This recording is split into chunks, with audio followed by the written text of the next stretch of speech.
মহিমান্বিত রমজান শুধু পানাহার থেকে মুক্ত থাকার মাস নয়, ইবাদত বন্দিগিতে কাটিয়ে দেওয়া এবং আল্লাহর কাছে ক্ষমা প্রার্থনার মাস। পুরো রমজানে রয়েছে ঐতিহাসিক এক মূল্যায়ন। পৃথিবীর অনেক গুরুত্বপূর্ণ ও শিক্ষণীয় ঘটনা রয়েছে এই মহামান্বিত মাস রমজানে। তাই রোজা ও অন্যান্য ইবাদত বন্দিগির পাশাপাশি রমজানের রয়েছে ভিন্ন রকমের তাৎপর্য। রমজানের শেষের দশকে রয়েছে পবিত্র এক রাত, যা হাজার রাতের চেয়েও কল্যাণময়। যে রাতে মানবতার মুক্তির দিশারি, প্রভুত্ব সাফলতা ও জান্নাতের চাবিকাঠি সর্বশ্রেষ্ঠ কিতাব কুরআনকে প্রথম আসমান থেকে পৃথিবীর বুকে নাজিল করা হয়েছে। আল্লাহ তাআলা কুরআনের বিভিন্ন জায়গায় এই কথা নিজেই জানিয়েছেন। তিনি বলেন, রমজান এমন এক মাস যাতে কুরআন অবতীর্ণ করা হয়েছে মানুষের জন্য পথ প্রদর্শক রূপে ও হিদায়াতের সুস্পষ্ট বর্ণনা ও সত্যাসত্যের পার্থক্য। সূরা বাকারা আয়াত 185। এই বর্ণনা অনুযায়ী মিরাজের ঘটনা এই রমজান মাসেই সংঘটিত হয়েছে, যদিও বর্ণনাটি নিয়ে বিভিন্ন কথা রয়েছে।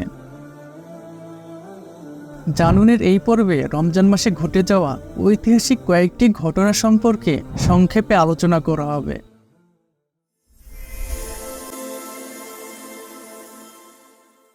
ঐতিহাসিক বদর যুদ্ধ। 624 খ্রিস্টাব্দে তথা দ্বিতীয় হিজরির 17 রমজানে বদর প্রান্তে সংঘটিত হয়েছিল মুসলিম ও কাফিরদের মধ্যকার ঐতিহাসিক এক যুদ্ধ, যাতে মুসলমানদের সর্বকুলের সৈন্য সংখ্যা ছিল মাত্র 313 জন। তাও তারা ছিলেন নিরস্ত্র। গাছের ডালপালা ছাড়া তাদের কোনো হাতিয়ার ছিল না, ছিল না কোনো লৌহবর্ম। তবুও কুফরি শক্তিকে মুসলমানরা পরাজিত করেছিল। মূলত ওই যুদ্ধে 3 থেকে 5,000 আসমানি ফেরেশতা প্রেরণ করে আল্লাহ তাআলা মুসলমানদের সরাসরি সাহায্য করেছিলেন। আবু জাহেল, উতবা, সাইবা সহ মোট 70 জন কাফির নিহত হয় এই যুদ্ধে। আরও 70 জন কাফির মুসলমানদের হাতে বন্দী হয়।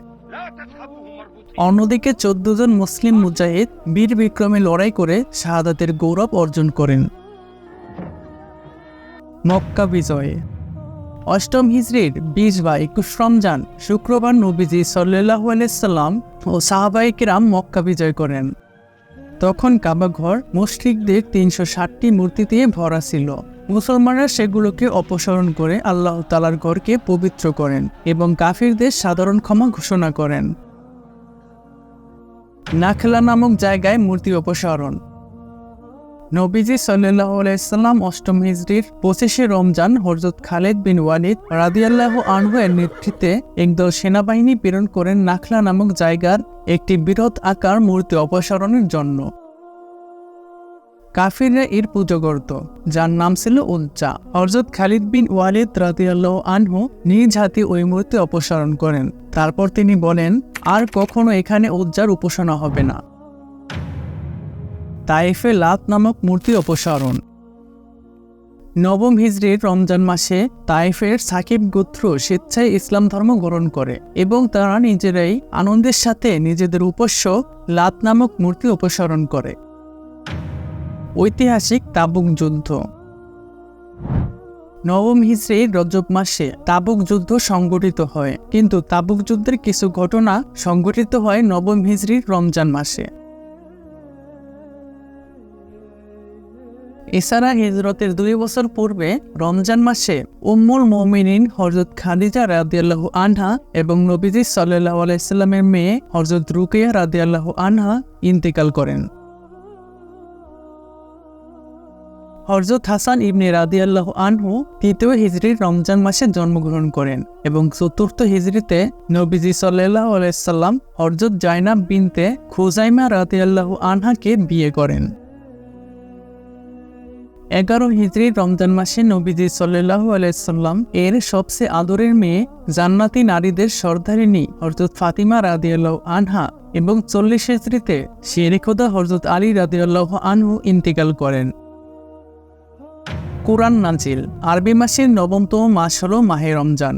দীর্ঘ একটি বছর পর এই মহিমান্বিত মাসের পুনরাবৃত্তিতে মুসলিম উম্মাহ আবেগ আপ্লুত ও উৎসাহিত হয়। রমজানের কালজয়ী আগমনে আনন্দের হিল্লোল বয়ে যায় প্রতিটি মুসলিমের অন্তরে। যে মাসে জাহান্নামের 7টি দরজা একে একে বন্ধ হয়ে যায় এবং অভিশপ্ত শয়তানকে শিকলবন্দি করে রাখা হয়। মুসলমানদের আমলের পাল্লা ভারী করার পাশাপাশি পাপের বোঝা হালকা করার জন্য এক সুবর্ণ সুযোগ থাকে রমজানের রহমত, মাগফিরাত এবং নাজাতের দিনগুলোতে।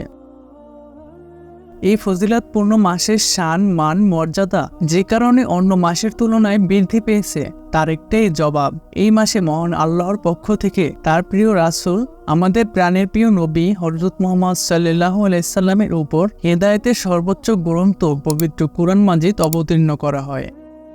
এরকমই আরও ইতিহাস জানতে আমাদের চ্যানেলকে সাবস্ক্রাইব করুন এবং বেল আইকনটি অন করে রাখুন।